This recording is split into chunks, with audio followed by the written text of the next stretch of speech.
Tape number 4, Norbert Nadler. Mr. Nadler, you spoke about taking food into the ghetto. Were you at any risk doing that, or were you allowed to bring food in? I was not allowed to take food in, but I didn't take a lot of food in. You know, I had a small container. In this container I walk out in the morning, in this container I break and walk in the evening. The container was covered always. So in the morning I took it out empty, in the evening I took it in, was filled. The ghetto, who was at the ghetto gate? In most of the instances there was nobody. But in many instances there was a Ukrainian or Romanian soldier. And we weren't very many people who walked in and out of the ghetto. So they knew us already. They knew we come in, we go out. And I do not remember as they bothered me. If I would have opened this and say, it's my lunch, which I didn't eat, I don't think they would have said something. No, they didn't, but I didn't take in food. It was a container of food. It was enough maybe for one person, and 4 of them ate this. Did people try to escape from the ghetto? There wasn't where to escape. You have on one side, going west, you have the river. And the river was guarded. At that time there was already a bridge over the river, but it was guarded, you couldn't go. Going east was going to the German hand, so there was nowhere to go. And how did you get most of your information in the ghetto? We didn't. I got some information from the scrap of paper which the Germans threw away over there, scrap of newspaper, and I could read it. And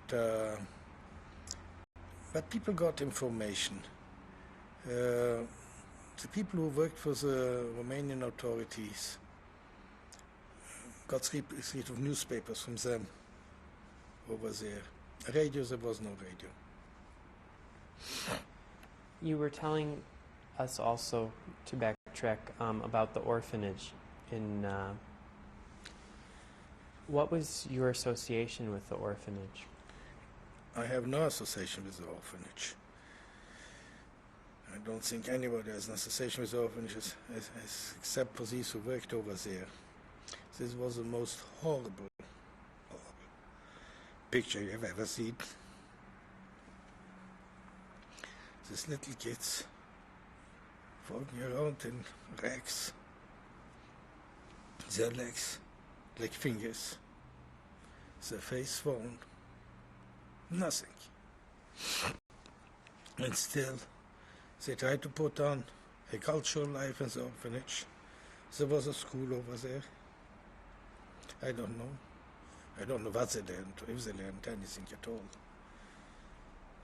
And during the day, these kids were staying in front of this orphanage, begging a piece of bread, a piece of something. Horrible.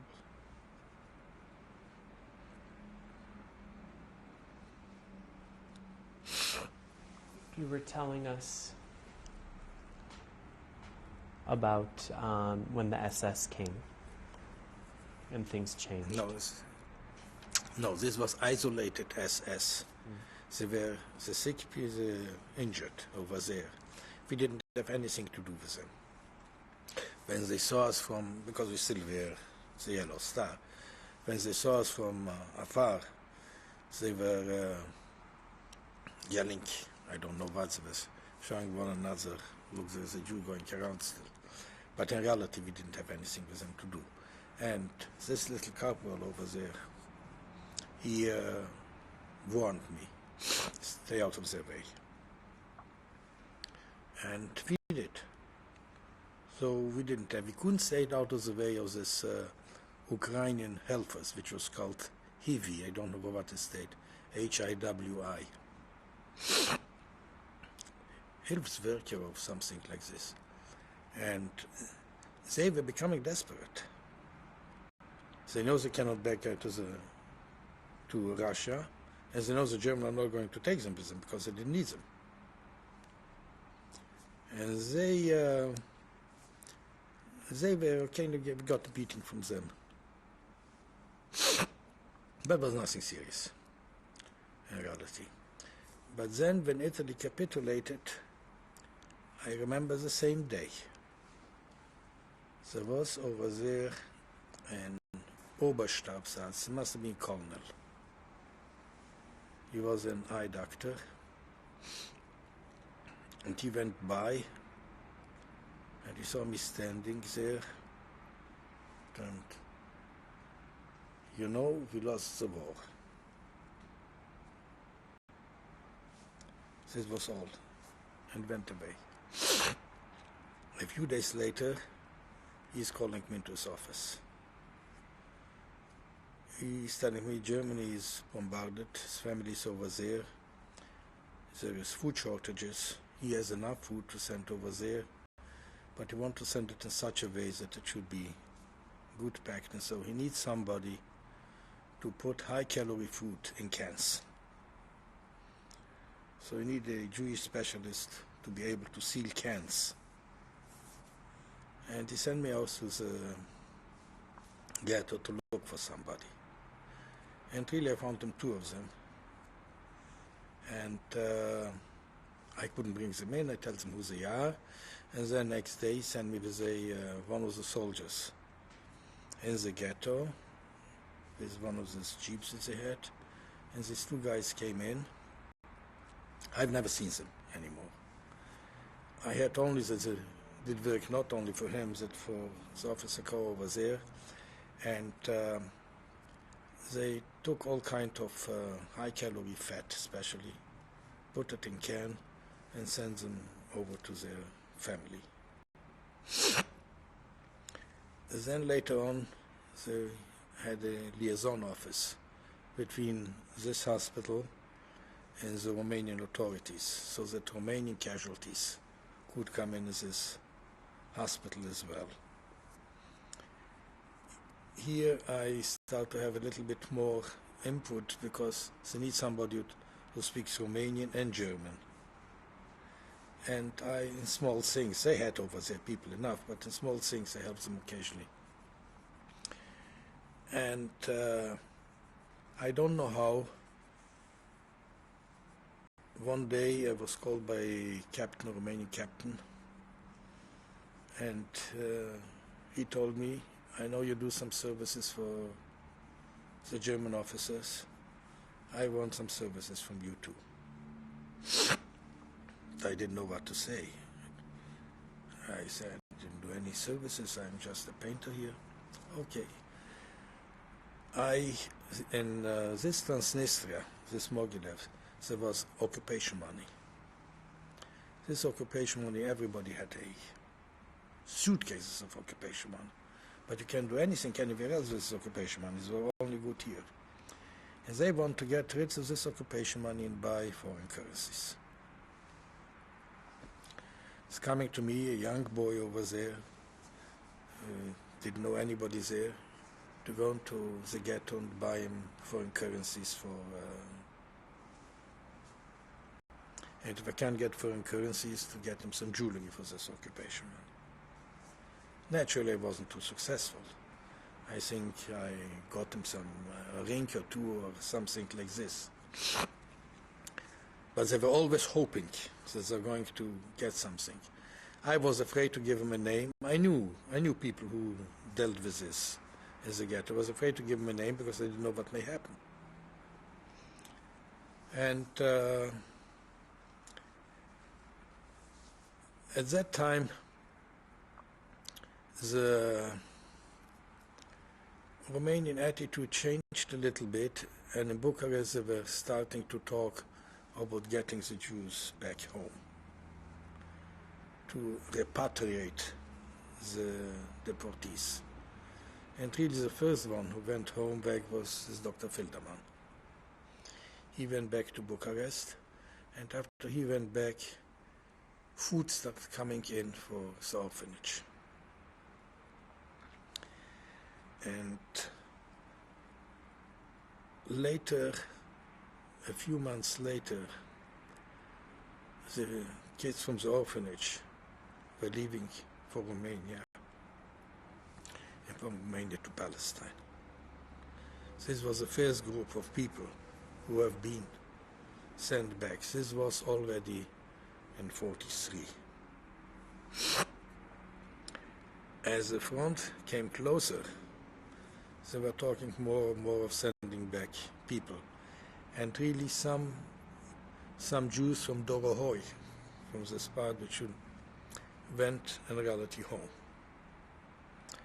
And if it was Filderman, if it was the Joint, if it was American, Romania was already not sure which way it's going to go. The front was closer, the war was lost, evidently the war was lost, and they want to get out of this thing. And hope started to grow in the Jewish communities that we are going to be sent home. But in reality, it didn't happen. The winter of 42, 43 was bad as any other.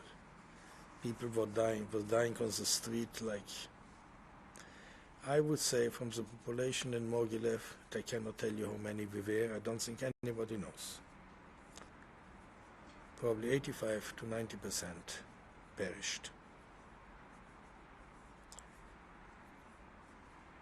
The rest survived somehow. Before the Romanian retreat, there were rumors that Panzer SS troops were defending this region, and they're going to take a stand in Mogilev. And these rumors were told to us by both Romanian and German authorities. And said we should see not to be on the street, not to be anywhere. Anyhow, as soon as the front came near, we were seeing especially German troops running through the bridge, to cross the bridge over there. And they were coming by where we were living, they were seeing us with the yellow. Didn't do anything. They were all they wanted to escape across the bridge. And in the night before the retreat, it was a very cold evening in March, very cold. It was snowing and raining, and 3 Germans came in our little hut over there, and were saying we have to stay overnight here. And during the night we had tremendous explosion. As the German knew what it is, they blew the bridge up. So they were trapped. And I don't know what happened to them. They left, they went to the river. What happened to them, I don't know. Next morning, nothing.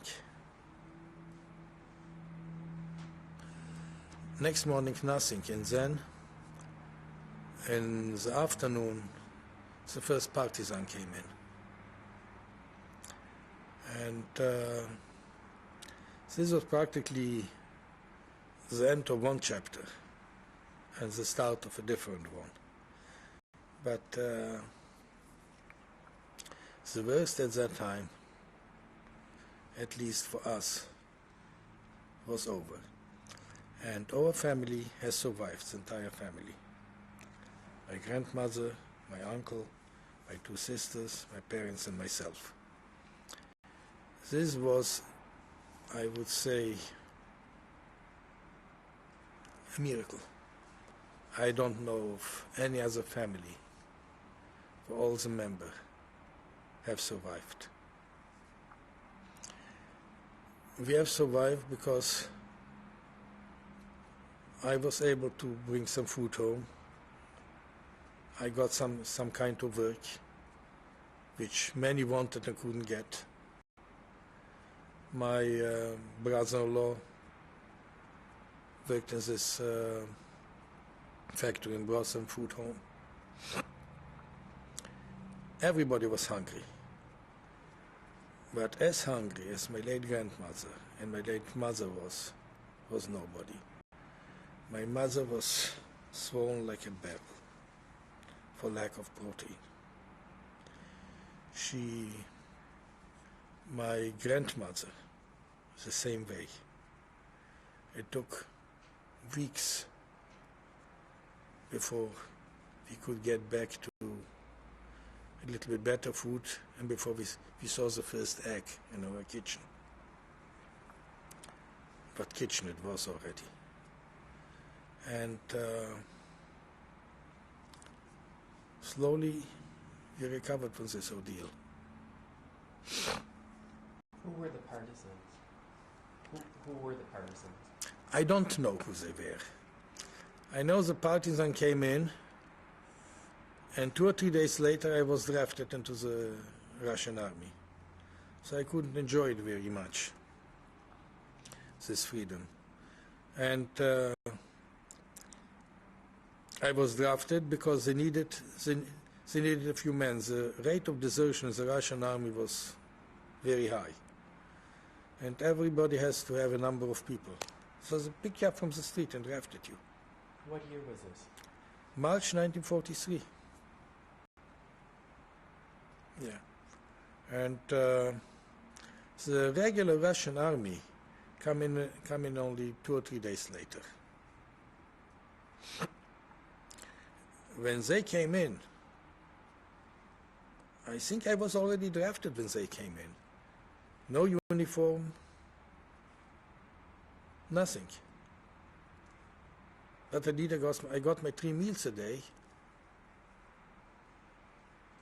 bad as they were. And what did you have to do with the army? Oh, that's a long chapter. What do you have to do in the army? So first you were drafted, we were given 1 or 2 rifles, no uniform, and sent to the front line. And we were protesting very strong. What do you mean you send us without uniform? If one of us is taken prisoner, who are we? So they're going to shoot us right away. It took about 2 weeks before they gave us uniforms. And then came the order that many of us are foreign citizens, as they were, from Romania. So we shouldn't go on the front, we should go back. And we were working in a working battalion to the end of the war, constructing airports. And the work was so, we started at 5 o'clock in the morning. The airport was about 10-12 kilometers from where we were living. And they took us out to work, they took us out in trucks. We finished work around 8-9 o'clock in the evening, and we have to walk back. And it was pretty strenuous work and inhuman condition. And it started being warm at that time, and mosquitoes and malaria and all kinds of other things which happened. And this was going on for over 14 months, till the day when the war ended, and then I deserted. Where was your family when you... Yeah, my family, after a month or something, because Chernobyl is further west. When they took over Mogilev, Chernobyl was still occupied. Chernobyl was liberated about a month later. And then my family went back to Chernobyl. It took them about 8 days to make this journey back because there were no trains. And they came back to Chernobyl. I never came back to Chernobyl anymore. I wasn't there. And after staying in Chernobyl for about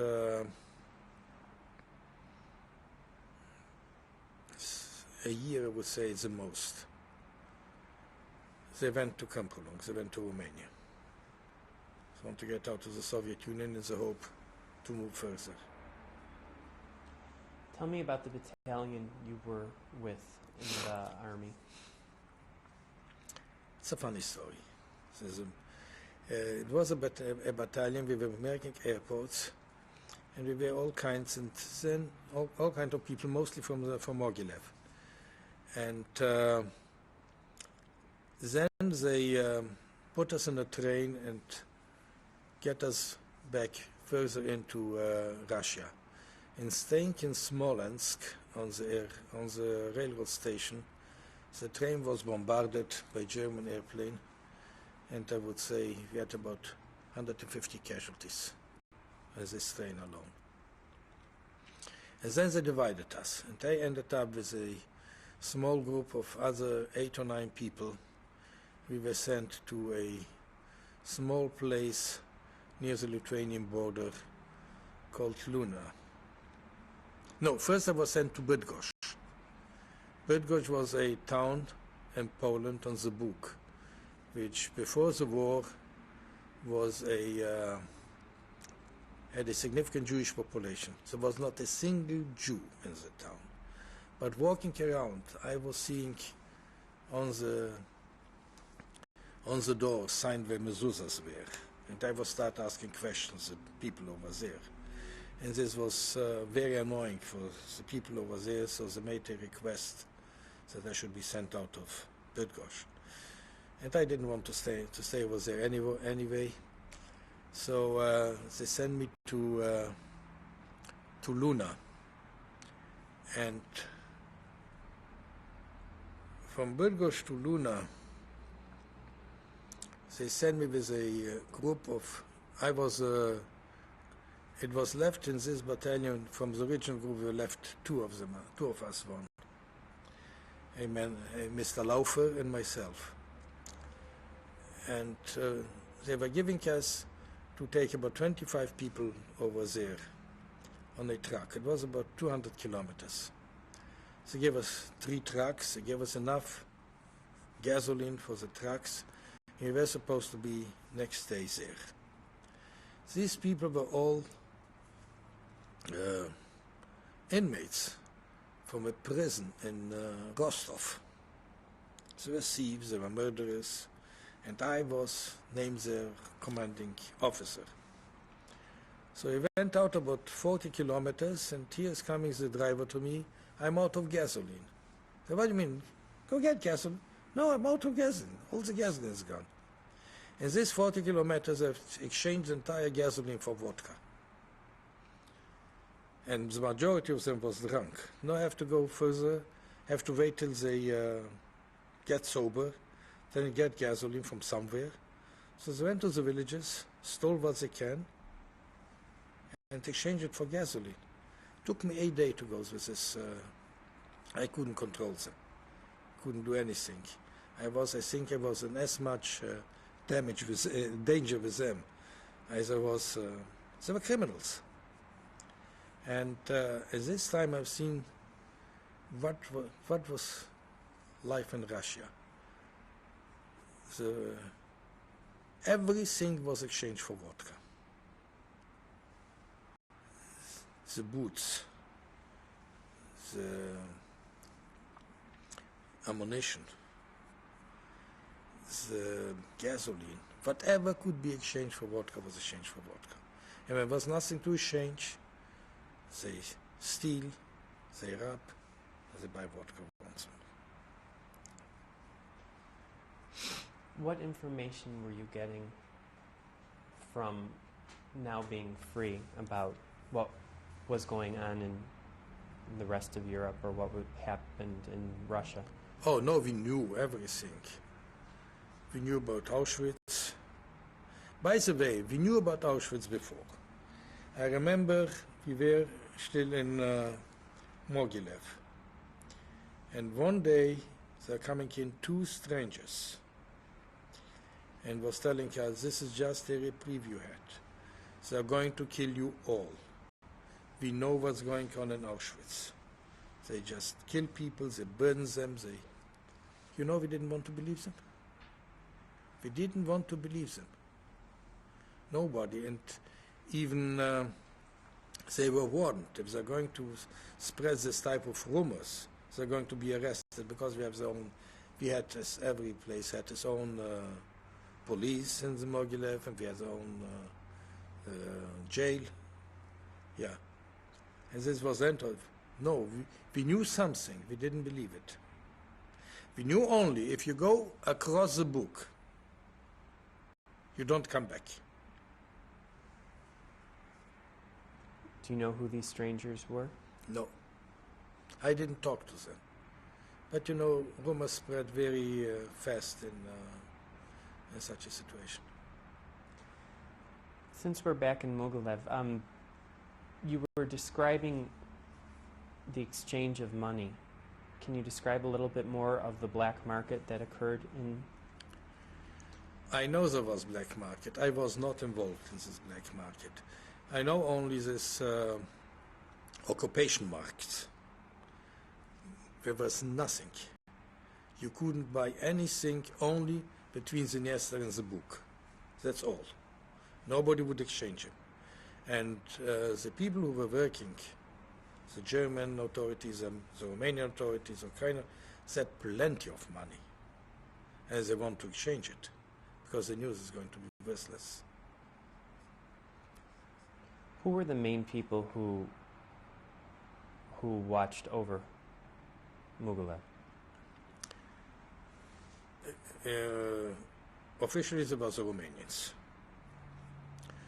But there must have been a higher German authority watching over them. The chairman of the gendarmerie, he was the chief. There was a governor as well. But he was a mute person. He was leading bigger things, not going into details. And he was, I think he was in Tiraspol, which was another town. But over there was the gendarmerie which was watching over us, and naturally it was a German. And locally, we had our own authority. They tried to keep order. They had their own police, and the police was hated. This was the people which were taking people for the transport out of Mogilev. Was there ever a threat to anybody in your family to be transported? Oh, we were all under threat. We all were under threat. And amazingly, everybody knew somehow when the next transport is going to be. There were always rumors, and I would say in 80% of the case, the rumors were true. People were, if such a rumor came, people were hiding. So we're going because we're hiding anywhere. It wasn't summers, it was easy. You were sleeping outside in the field somewhere. In winter it was much more difficult. They usually did not fulfill the quota of transportation because so many people were hiding. Were there any consequences for not filling the quota? No. Because it was all in Jewish hands. And for not filling the quota, I mean on the higher authorities, this I don't know. But for the people who did hide, who escaped, they escaped. And who would be looking for the people if they were hiding? I don't think nobody was looking for them. You know where they are. You were to get them. They're not there, they're not there.